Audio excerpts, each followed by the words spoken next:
Welcome to the Sebcast, where we look deeper, ask bigger questions, and discover how Jesus is still changing the world. Hebrews 2:1 says it well, "Therefore we must pay much closer attention to what we have heard, lest we drift away from it." There is something interesting about the way ships sink. Most do not sink because they deliberately head for the rocks. They sink because they drift, slowly, almost imperceptibly. The captain does not even notice. The sea looks calm, the sky is blue. Everything feels normal until it is no longer normal. Interestingly, the writer of Hebrews does not warn against rebellion. He warns against drifting, against the subtle movement that almost no one notices, because few people wake up one morning and decide, "Today I am going to destroy my marriage. Today I am going to lose my faith.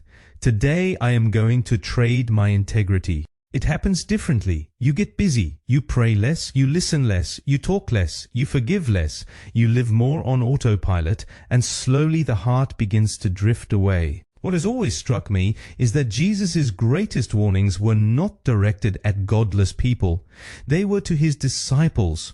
"Watch and pray," he says in Gethsemane, not because the disciples wanted to betray him, but because they did not realize how easily people drift away.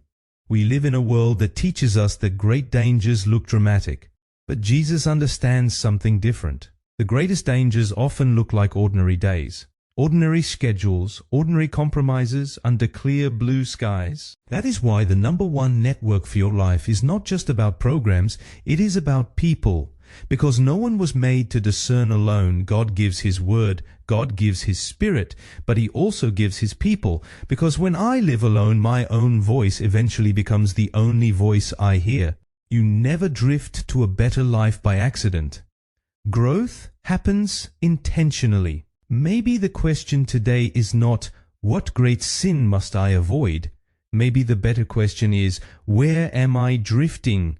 Because the good news is that Jesus does not wait until you have hit the rocks.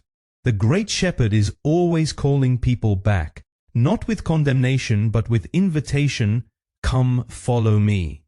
And perhaps the most important course corrections in your life do not happen during storms, but under clear blue skies. Until tomorrow, take care.